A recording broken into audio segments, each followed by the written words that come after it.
My name is Sophia. This story is about my greedy mother-in-law, Sally. She's my late husband's mother. Although I don't like calling her that, she never deserved the title of a mother. If you think I'm being unfair about this, you need to hear my story. I met Jared when I was in college. We were in some of the same classes and hit it off from the very beginning. We had some common interests and hobbies that tied us together. Back then, we were both struggling. I had a daughter, Alice, from my teen years, whose father terminated his rights. While my parents did help me out with her, I was working 2 jobs to get through college and take care of my child. It was a very difficult time, but I knew there was no other way. Jared also had financial troubles of his own.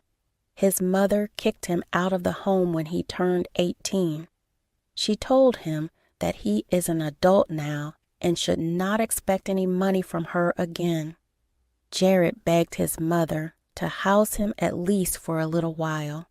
What little money he had made from his teen years was actually taken away by Sally because she thought she deserved it for raising him. So Jared was penniless when he was kicked out. He had to also work 2 jobs to pay tuition and make some savings. Our joint troubles also brought us closer over time. We had to work hard to balance our relationship and responsibility. As a result, we became a strong pair and were admired by everyone. We graduated college and I joined a job. Jared, on the other hand, wanted to start his own company. We sat down to think things over. While his strategies were great, money would be tight. So, he decided to move in with his mom. She had been pestering him for money, and he agreed to pay her if she let him live there. Things went south pretty quickly from there. While Jared was living there, I was rarely allowed to visit. Sally said, "My son is already low on cash. He doesn't have enough money to have a girlfriend, especially one that comes with a big burden." Excuse me, my daughter and I are not burdens. I earn and provide for my daughter by myself. That is exactly why I couldn't take in Jared, even if I wanted to. Exactly. If you had adopted out your brat, I didn't need to have my son freeload on me. He would have been out of my hair. Mom, I don't freeload on you. I pay you a lot of money and rent and even take over your debts. It's not like you let me live for free. Besides, Alice is not a burden. Don't talk like that about a child. Why won't I? Children are burdens. Look at you, Jared. I thought I would be rid of you when you turned 18. Now you are here depleting my income. Stop talking to your son like that. He is literally paying to stay here. I deserve the money. I am his mother, and he needs to pay me back for raising him. This is just an example of what Sally was like when we were struggling. At times, I wanted to take away Jared from her clutches and keep him away from her toxic behavior. However, Jared didn't want to go. He said that even if he left, his mother still wouldn't stop asking for money. His mental health was in shambles. I was worried about him. This went on for a year before Jared finally gave in and moved in with me. I said, "Listen to me, Jared. You can't stay at your mom's anymore. You're going into depression and I can see it. I know you are barely saving money for your business. I know you skip meals to make money. This has to stop. Move in with me." "I want to, Sophia, but I don't want to be a burden to you. I'm already shuffling jobs and struggling to invest in my business. I think I have to give up my dream." "Absolutely not, Jared. Listen to me. Move in with me. I will take a side job to help us. You don't have to pay anything. I'll cover the rent and everything. You just focus on your business and use your paycheck on it." After a lot of back and forth, Jared finally agreed. He moved in with me, much to Sally's disappointment. When Jared told her about moving out, she said, "Oh, so you're abandoning your mother to pay for Sophia and her brat. How could you do this to me? I am your blood. I gave birth to you, and you are betraying me for people who aren't even your blood. Mom, even if you gave birth to me, you have failed as a parent. You never thought twice before financially abusing me and cutting off help when I turned 18. I've already wasted enough money on you. I should have seen you don't want me to succeed. Your stupid business will never become a reality. Just because I give you a house, you started to think you deserve everything in this world. Once you leave, it will teach you what it's like outside. Then I will throw you out when you come begging. Yes, that's what she thought of him. Sally thought Jared deserved to be shackled to her for life. However, I wasn't going to let that happen. I promised Jared I would help him succeed. After 2 years of immense struggle, Jared's business reached great heights. I won't reveal the name of the company, but he did make it big. Me, Jared, and Alice also became closer and developed a strong bond. Alice especially formed a strong bond with Jared. She looked up to him and considered him family.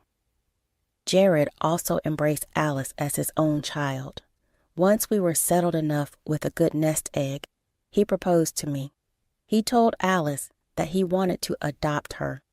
Alice, who never had a father figure, was already considering Jared as her dad. So, the adoption took place soon, and we got married a year later. When Jared informed Sally about the engagement and adoption, she said, No, you can't marry Sophia. If you do, she needs to get rid of her brat's daughter. There is no way you are adopting her daughter." "Why? What makes you think my daughter needs to go? You have some nerve to expect me to abandon my daughter."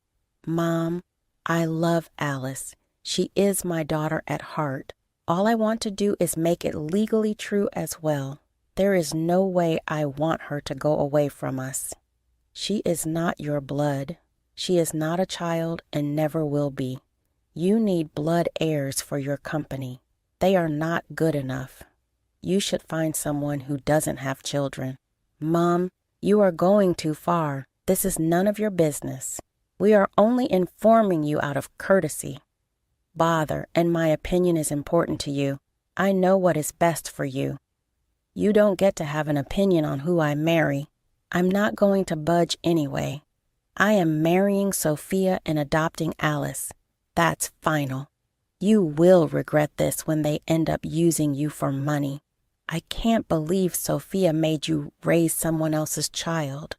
By that point, we knew that making her understand would be completely useless. So, we chose to reserve our dignity and walk away. I did feel sad and insecure about what Sally said. When we went back home, I took Jared aside and said, "Jared, are you sure about me and Alice? I don't want you to feel pressured into anything. You know I can't drop Alice for anyone. I will understand if you choose to leave. Are you serious? I was the one who insisted on proposing to you and adopting Alice. I thought about everything, Sophia. You and Alice are my family. I would choose this family over anyone else anytime. Sorry for offending you." Sally's words get to me a bit. "Don't worry, Sophia. I can understand you are anxious. I heard enough today. We will be in low contact with her from now on. It's not like she's the best mom in the world anyway, so we decided not to have Sally around as much. She did complain a lot that Jared was moving away from her and alienating her. She was also not pleased when we didn't include her in the wedding. She thought she should have a special role to control and plan everything." Sally said, "It's bizarre how you have never included me in anything. I'm experienced and wise with much better taste than yours. You should be taking my opinion." "Why the hell would I take your suggestion for our wedding? I am the mother of the groom. I deserve some respect. Your bad expenses are draining my son dry anyway." Someone needs to stop you. Yes, the mother of the groom who disapproves of the wedding. Mom, this is our wedding. I don't think we need to take permission from you. If you keep being this overbearing, I would have to uninvite you. Sally did throw a fit on this comment, but managed to keep it together for the wedding. She did show up in a white dress and tried to imitate me. Thankfully, I remained calm and didn't make a fuss. Instead, she received so many stink eyes from our guests that she had to go and change. After we got married, Sally doubled down on Jared. She demanded money from him and tried to convince him to leave me. She never missed any opportunity to criticize our lives and tell Jared that he made a mistake. We did offer olive branches, but she refused every time. It all came to a head when we invited her to Alice's 8th birthday. She did show up, but without a gift. When Alice ran to her calling her grandma, she said, "You, don't call me grandma. I'm not your grandma." "But you are my grandma." "Absolutely not. My son Jared is not your dad. He only lets you call him that because he pities you. He won't be your dad when he has a child of his own." "Mom, what is wrong with you? Why would you say that?" "I said the truth, Jared. She needs to know. Besides, I won't let anyone call me grandma if they are not my biological grandchildren. This brat is just adopted and not your real child. How dare you insult my daughter? Today is her birthday, and you managed to upset her in the worst way possible. That's it, Mom. I've had enough of your behavior. Get out and don't ever come back. We are going no contact with you." I was busy calming my crying daughter when Jared kicked her out. We were embarrassed when everything happened in front of the guests. However, they were pretty helpful and did their best to make Alice happy again. Jared also repeatedly assured Alice that he would never leave or forget her. After this incident, we went in definitely no contact with Sally. She did fight with Jared about cutting her off, but didn't care about us as usual. To be honest, I was happy I would never have to deal with her again. We went back to being the happy family we always wanted to be. However, after many years, life hit us. Jared ended up having aggressive lung cancer. It was diagnosed too late, and we only had a few months left. He was miserable and in pain. Alice and I were beside him at all times. Alice had just graduated and immediately came back to be with her dad. I did tell Sally about the situation to see if she wanted to see him one last time. However, she only checked in once a week and didn't even come to see him. One day, when I was visiting Jared alone, he said, "I'm afraid Mom is planning something. She keeps asking me about my company and assets. She's starting to get greedy again. Can't believe this woman. She is already hounding you about assets. How can a mother be so cruel?" "I'm used to this, Sophia. It doesn't bother me anymore. What bothers me is you and Alice being harassed by her after my death. I've been thinking about this for a while. It's keeping me up at night. Don't worry, Jared. I have the perfect plan to teach her a lesson. You take care of your health, and I will tell you what we can do." Sadly, about 2 months after our conversation, Derek passed away. Alice and I were devastated. Frankly speaking, none of us have been the same. We had to arrange the funeral and inform everyone in a very short time. It all felt very surreal to me. I also invited Sally with the last bit of hope that she would grieve for her son and accept her mistakes. She was his mother, after all. Sally did show up to the funeral. I thought she had finally come to her senses and was there to grieve for her son. However, her motives became very clear soon. She walked up to me and said, "There you are, Sophia. Just so you know, I'm here to tell you that I will take over Jared's company." "What are you talking about?" I asked. "Alice cannot inherit the company or his assets. She is not his biological child. His company should go to someone who shares his blood. Only people from his bloodline deserve his company. You are a vile woman, Sally. Even if Alice is not his daughter, Jared loved her like his own. You don't get to come and disregard their relationship. Everyone knows how close they were. That happened only because you and your daughter brainwashed him. There is no way he loved Alice like his own. Blood always comes first. She should never get the company." "Is that right, Sally? Then who should get all his assets? Tell me." "I am Jared's mother. We share the same blood. It was I who worked hard to raise him. You don't deserve anything. It was I who stood by him when he established his company. So I should be the one who gets everything. You are nothing but a delusional witch. You never supported your son and kicked him out when he was 18.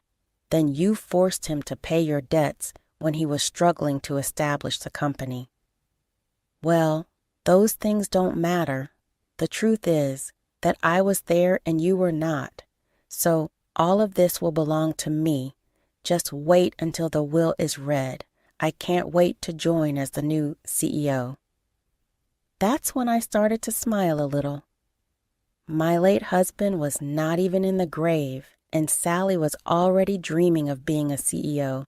Sally thought she could just show up after years and whisk away my husband's company, the company he built with his blood, sweat, and tears. Let's also ignore the fact that she is completely incapable of handling a company this big. The audacity of this woman to think she can just take away someone's property is mind-blowing. Making a scene and shouting at her won't accomplish anything. There were lots of people around, and I wasn't brought up to act like a bad woman. Besides, it was Jared's funeral, and I wanted it to be peaceful. So I calmly told Sally, "I see you have come prepared. You sure have made your plans quite well in advance. However, I think you might need some assistance from Alice." "What are you talking about? I am a grown woman with experience. I don't need the help of a bratty child." "You might want to rethink that, Sally. Here is her business card. I think you will change your mind once you talk to her." "Fine, give me the card." "Wait, what does this card say?" No. The reason for her sudden change in tune was that she finally saw what was written on the business card. You see, Sally will never become the CEO of my husband's company. That's because Jared already made Alice the CEO and transferred the company to her name before he died. When he was in the hospital, we talked about our issues with Sally and unanimously decided on this. Sally didn't know any of it. She said, No, this can't happen. Alice is not the CEO. She can never be the CEO. That brat is not fit to have such a high position. Only I deserve this company. And you know this because you have been such a good grandparent, right? You have some nerve criticizing and judging my daughter when you haven't even had a relationship with her. I always knew you and your daughter would ruin my son. Now you have managed to lay your hands on his assets. I have already hired an expensive lawyer. He will crush you in court. The judge will agree that only the blood family can inherit Jared's assets. Sally said that and left, but not before making a few threats. She didn't even wait for Jared's funeral to be over. I didn't care, though. I knew she would be back begging for help. Alice and I got through the funeral and went back to our home.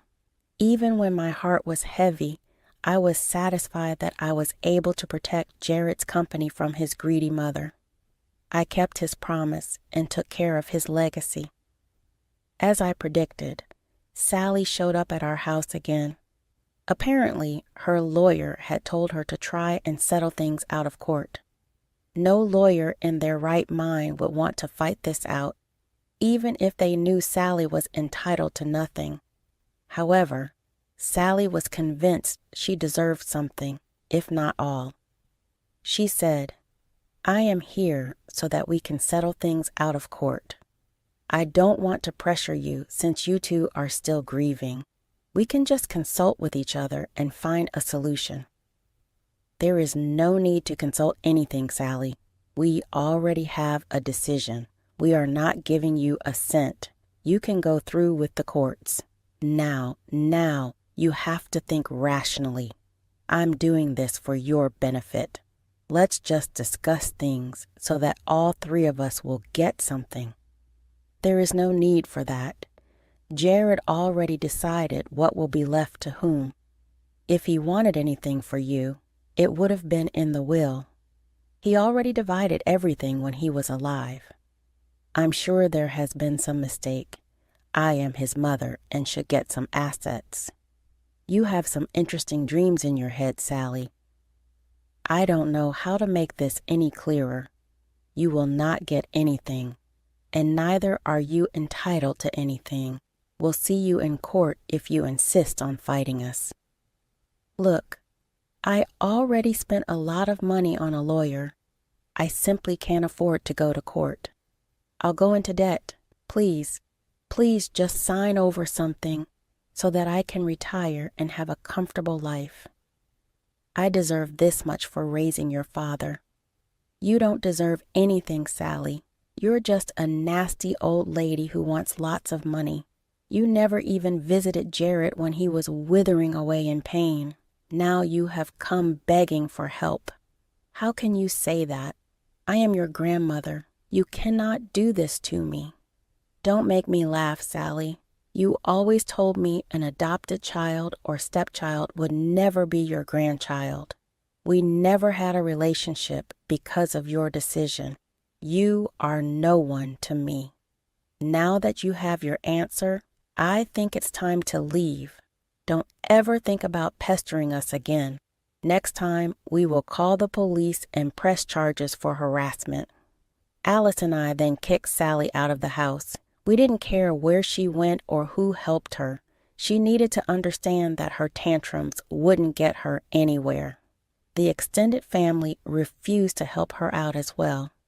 Her lawyer's fees were piling up, and she was getting into ongoing debt. When the court date finally came, the judge laughed her out of court. She finally understood that she had no leg to stand on. Last I heard, Sally was back in her small town and barely getting by. It doesn't look like she will ever retire in this lifetime. Her decision to hire an expensive lawyer was stupid and reckless. She ended up losing her little savings to pay his fees. No one wants to keep in touch with her anymore. She's alone and miserable. Meanwhile, my daughter is prospering at the company. Everyone there already likes her since she is an intelligent girl. Since joining the office, she has moved in with her fiancé and is looking forward to a wedding next year. I, on the other hand, am trying to move on and stay strong for Alice. Losing Jared was hard, and I don't think I'll ever fully recover from this. However, I'll be here for my daughter and to keep the memories of Jared alive. I'm sure he is smiling down at us and having a good laugh about Sally's stupidity.